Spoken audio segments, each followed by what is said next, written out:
Frères et sœurs, bonjour et bienvenue à cette célébration eucharistique.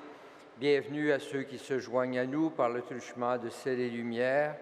La célébration d'aujourd'hui est offerte aux intentions de Mme Germaine Fournier-Lamère. Et nous sommes rassemblés au nom du Père et du Fils et du Saint-Esprit. La grâce de Jésus notre Seigneur, l'amour de Dieu le Père et la communion de l'Esprit Saint soient toujours avec vous. Nous entrons dans cette célébration en nous plaçant devant ce Dieu d'amour et de miséricorde. Prenons un moment pour reconnaître que nous sommes pécheurs et demandons pardon pour nos fautes. Seigneur Jésus, Seigneur de gloire, Fils du Père éternel, prends pitié de nous. Ô Christ, Seigneur de gloire, parole du Père, prends pitié de nous. Seigneur Jésus, Seigneur de gloire, pardon du Père, prends pitié de nous. Que Dieu Tout-Puissant nous fasse miséricorde, qu'il nous pardonne nos fautes et nous conduise à la vie éternelle. Prions le Seigneur. Dieu Tout-Puissant, force de ceux et celles qui espèrent en toi, sois favorable à nos appels. Puisque l'être humain est fragile et que sans toi il ne peut rien, donne-nous toujours le secours de ta grâce. Ainsi nous pourrons, en observant tes commandements, vouloir et agir de manière à répondre à ton amour par Jésus-Christ notre Seigneur, qui vit et règne avec toi dans l'unité du Saint-Esprit pour les siècles des siècles.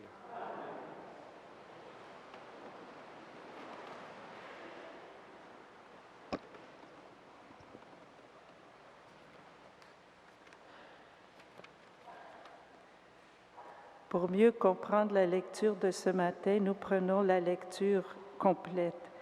Lecture du livre d'Ézéchiel. La parole du Seigneur me fut adressée. Fils d'homme, fais connaître à Jérusalem ses abominations. Tu diras, c'est ainsi que le Seigneur Dieu parle à Jérusalem. Par ton origine et ta naissance, tu es du pays de Canaan. Ton père était un Amorite et ta mère une Hittite. À ta naissance, le jour où tu vins au monde, on n'a pas coupé le cordon. On ne t'a pas plongé dans l'eau pour te nettoyer. On ne t'a pas frotté de sel ni enveloppé de lange. Personne n'a posé son regard sur toi pour te donner le moindre de ses soins par compassion. On t'a jeté en plein champ avec dégoût le jour de ta naissance. Je suis passé près de toi et je t'ai vu te débattre dans ton sang. Quand tu étais dans cet état, je t'ai dit, je veux que tu vives. Je t'ai fait croître comme l'herbe des champs. Tu as poussé, tu as grandi, tu es devenue femme. Ta poitrine s'est formée, ta chevelure s'est développée.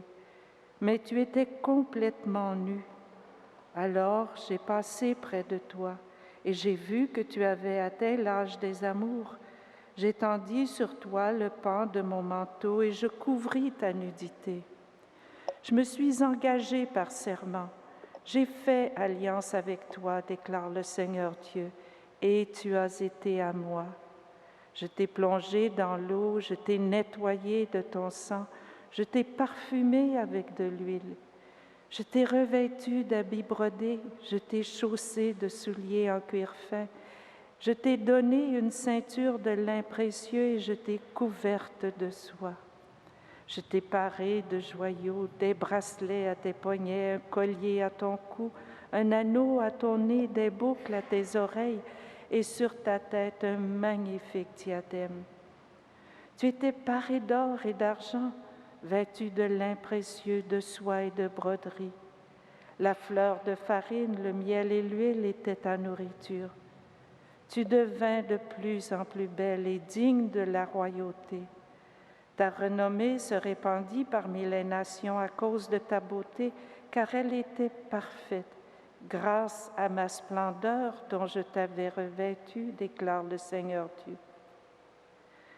Mais tu t'es trop confié à ta beauté. Tu t'es prostituée en abusant de ta renommée. Tu as prodigué tes faveurs à chaque passant. tu as été à n'importe qui. Je vais agir avec toi comme tu as agi, toi qui as méprisé le serment et rompu l'alliance. Cependant, moi, je me ressouviendrai de mon alliance, celle que j'ai conclue avec toi au temps de ta jeunesse, et j'établirai pour toi une alliance éternelle. Tu te souviendras, tu seras couverte de confusion. Dans ta honte, tu n'oseras pas ouvrir la bouche quand je pardonnerai tout ce que tu as fait. Parole du Seigneur.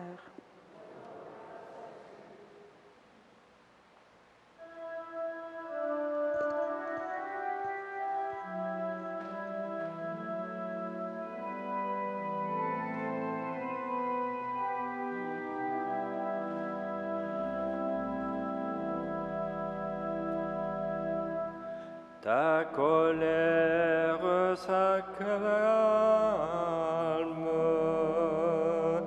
et tu me consoles.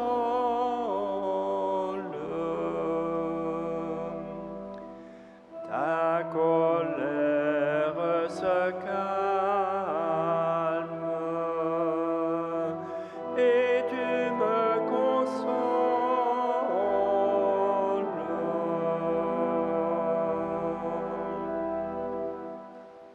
Voici le Dieu qui me sauve, j'ai confiance, je n'ai plus de crainte. Ma force et mon chant, c'est le Seigneur, il est pour moi le salut. Rendez grâce au Seigneur, proclamez son nom, annoncez parmi les peuples ses hauts faits. Redites-le, sublime est son nom, jouez pour le Seigneur. Il a fait les prodiges que toute la terre connaît. Jubilez, criez de joie, habitants de Sion, car il est grand au milieu de toi, le Saint d'Israël. Ta colère se calme et tu me consoles.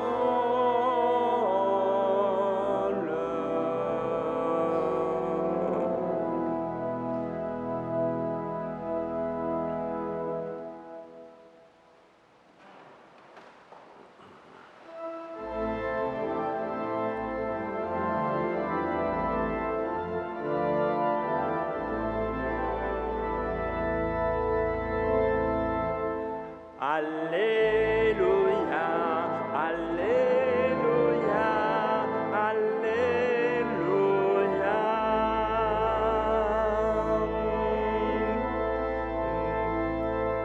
Accueillez la parole de Dieu. Ce n'est pas une parole humaine, c'est vraiment Dieu qui vous parle. Alléluia, Alléluia, Alléluia.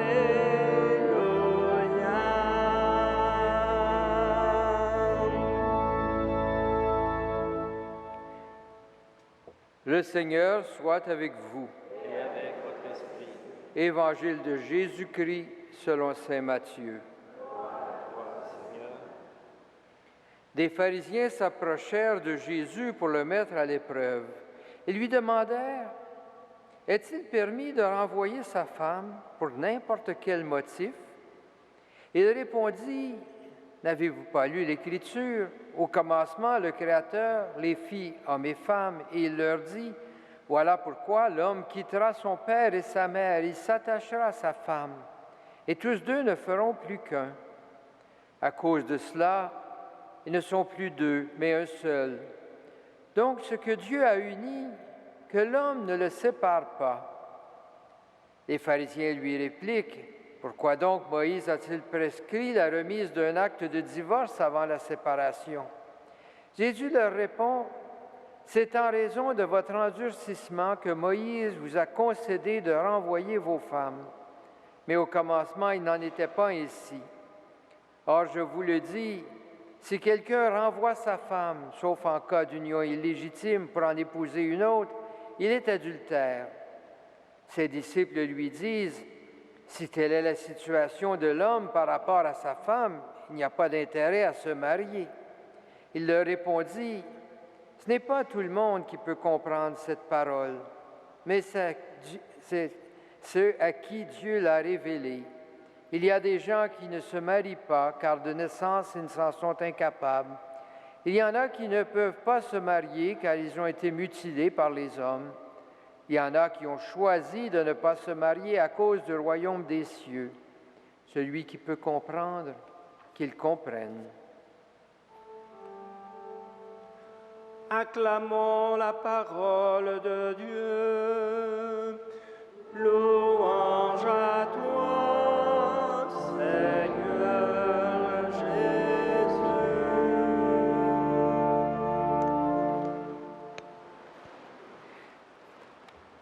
Frères et sœurs, pour bien comprendre ce que l'Évangile nous dit aujourd'hui, il faut situer ce discours-là dans le questionnement de l'époque. La question du divorce était un point de discussion entre scribes et pharisiens. Si on acceptait en général qu'un homme puisse répudier son épouse, certains limitaient cette possibilité à des cas de manque grave de la part des épouses. D'autres avaient une approche plus large et de multiples raisons ou prétextes pouvaient justifier une répudiation. Les arguments étaient fondés sur une interprétation d'une phrase du Deutéronome qui demande que si un homme divorce, il doit faire une déclaration par écrit. La question des pharisiens ne met pas en cause le droit de l'homme de répudier sa femme, mais veut savoir la position de Jésus sur les motifs suffisants. Est-il permis de renvoyer sa femme pour n'importe quel motif, quel que soit le motif, ce qui était la position la plus libérale de l'époque, où Jésus se situe dans cette discussion-là. Et Jésus, comme il arrive souvent, n'entre pas dans cette discussion directement. N'entre pas parce que ce n'est pas sa façon de voir. Il revient au projet de Dieu qui a voulu que l'homme et la femme soient des partenaires inséparables. Jésus transforme ainsi la discussion et la porte à un autre niveau. Pour les interlocuteurs de Jésus et plus loin pour les disciples, tout se passait comme si tous les droits étaient du côté des hommes.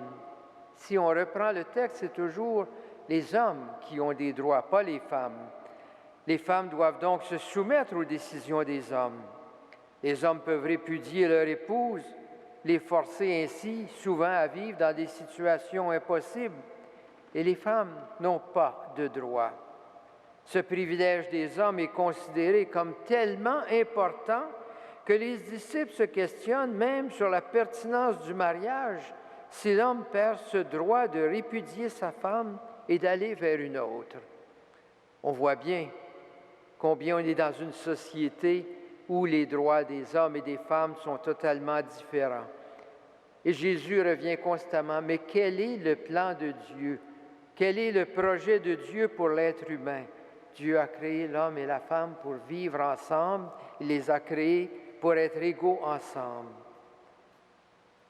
Toute la discussion se passe entre hommes.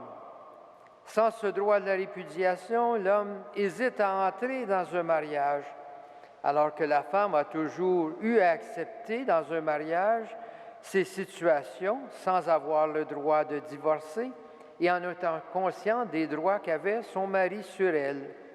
Encore une fois, Jésus refuse d'entrer dans cette discussion. Il ouvre de nouvelles perspectives. Si le mariage trouve son fondement dans l'appel de Dieu au temps de la création, il faut bien constater que ce chemin ne sera pas pour tous. Et là, Jésus conçoit que certains sont incapables d'entrer dans cette union. La maladie, les difformités peuvent empêcher des personnes Il est aussi possible que des personnes fassent un choix de s'engager si entièrement dans le projet d'établir le royaume qu'ils accepteront de prendre un autre chemin, non pas parce que ce chemin-là n'est pas beau, mais parce qu'il y a d'autres façons de vivre la fidélité à la parole de Jésus. Ils ne le feront pas parce que le mariage tel que proposé est trop exigeant, mais parce qu'ils sont appelés à un appel tout aussi exigeant, celui de s'engager complètement au service du royaume.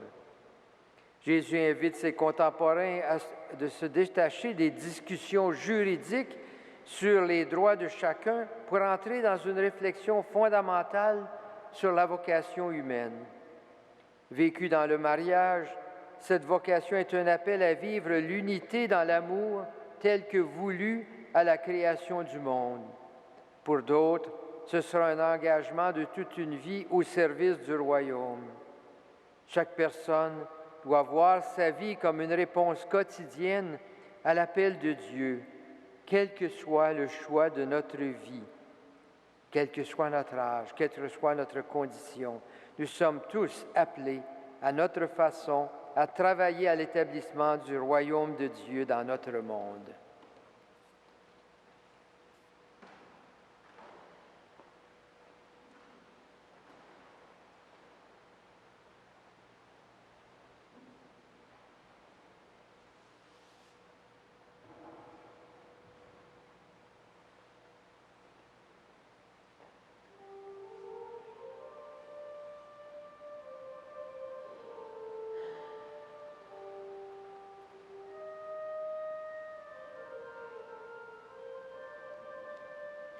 Sois béni, Seigneur, Dieu de l'univers, toi qui nous donnes ce pain, fruit de la terre et du travail humain. Nous te représentons que ce pain soit pour nous le pain de la vie. Sois Dieu maintenant et toujours.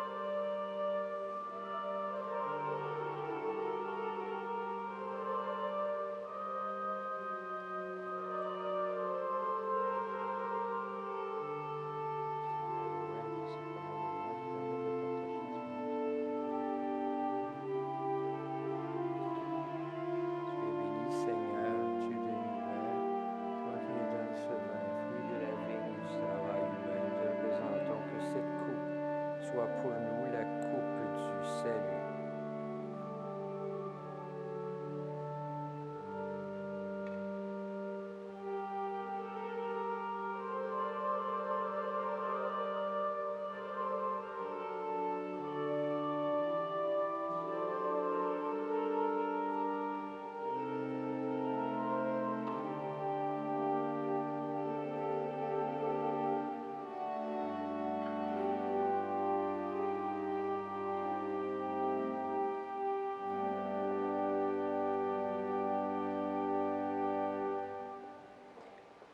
Prions ensemble au moment d'offrir le sacrifice de toute l'Église.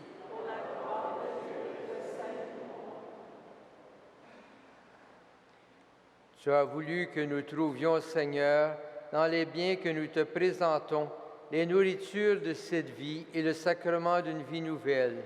Fais que nos corps et nos âmes puissent toujours en bénéficier par Jésus le Christ, notre Seigneur.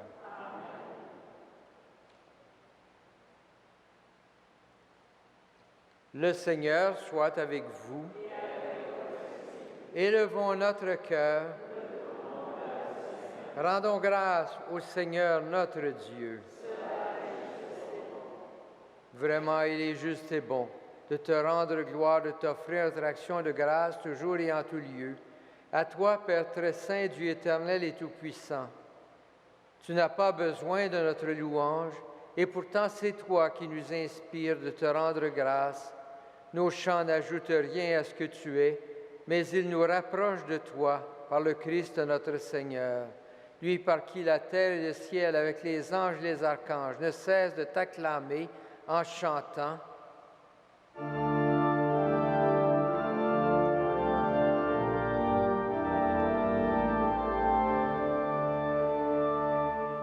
Saint, Saint, Saint, le Seigneur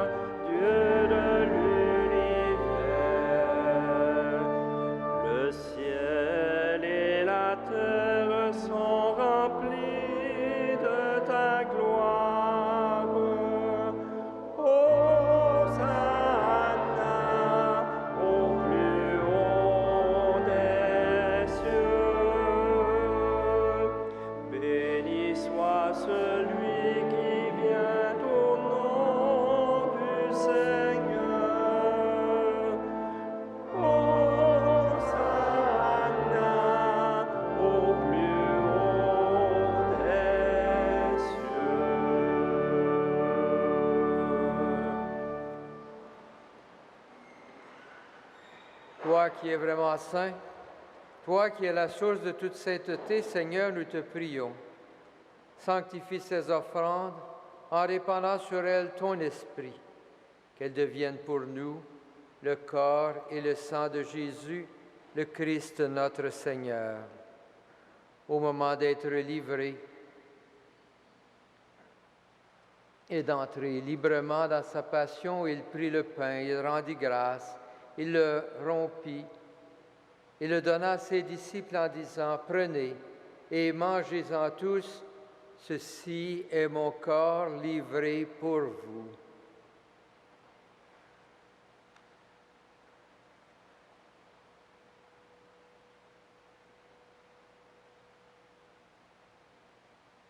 De même, à la fin du repas, il prit la coupe de nouveau, il rendit grâce et la donna à ses disciples en disant, « Prenez et buvez-en tous, car ceci est la coupe de mon sang, le sang de l'alliance nouvelle et éternelle, qui sera versé pour vous et pour la multitude en rémission des péchés.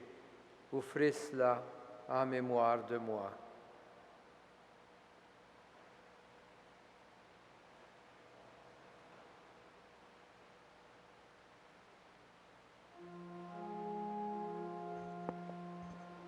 Il est grand le mystère de la foi. Nous proclamons ta mort, Seigneur Jésus. Nous célébrons ta résurrection. Nous attendons ta venue dans la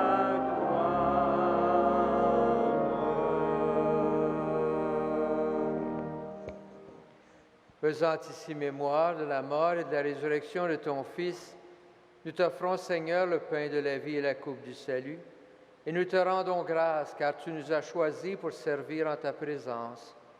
Humblement, nous te demandons qu'en ayant part au corps et au sang du Christ, nous soyons rassemblés par l'Esprit Saint en un seul corps.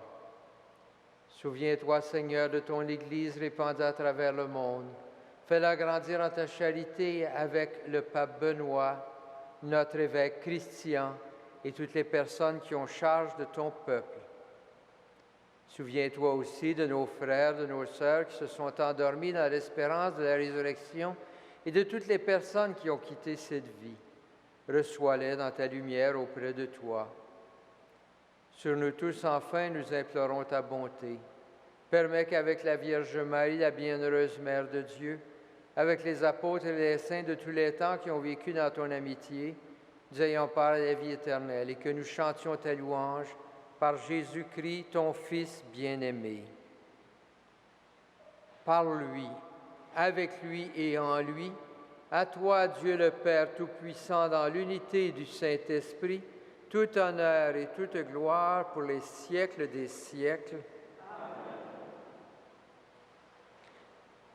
Unis dans un même esprit, rassemblés autour de la table du Seigneur, prions maintenant Dieu notre Père avec les paroles que Jésus nous a données.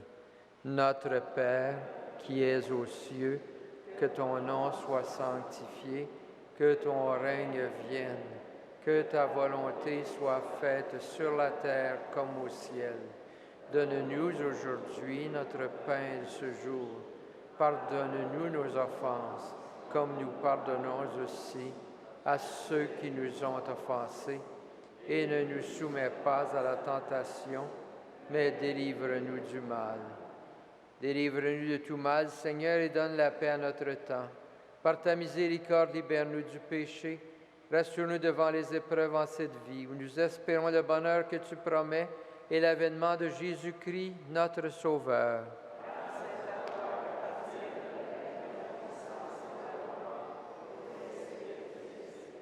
Seigneur Jésus-Christ, tu as dit à tes apôtres, je vous laisse la paix, je vous donne ma paix. Ne regarde pas nos péchés, mais la foi de ton Église. Pour que ta volonté s'accomplisse, donne-lui toujours cette paix et conduis-la vers l'unité parfaite, toi qui règnes pour les siècles des siècles. Amen. Que la paix du Seigneur soit toujours avec vous.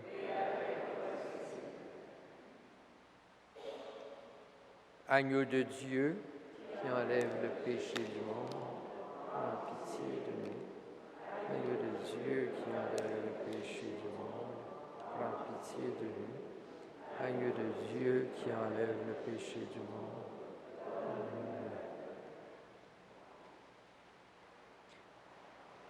Heureux les invités au repas du Seigneur, voici l'agneau de Dieu qui enlève le péché du monde. Je ne suis pas digne de te recevoir, mais dis seulement une parole et je serai.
Prenons au numéro 13 du feuillet sur le mois du frère André, une foi qui transforme la montagne, qu'on peut réciter ensemble.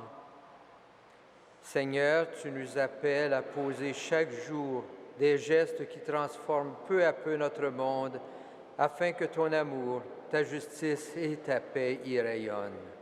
Nous savons que ces gestes, posés dans la foi, contribuent à faire naître et grandir ton royaume. Donne-nous une foi profonde et agissante pour que nous puissions, à la manière de Saint Frère André, répandre ta lumière autour de nous. Saint Frère André, prie pour nous. Prions encore le Seigneur. Cette communion à tes mystères, Seigneur, préfigure l'union des fidèles en toi. Fais qu'elle serve à l'unité de ton Église par Jésus le Christ, notre Seigneur. Le Seigneur soit avec vous.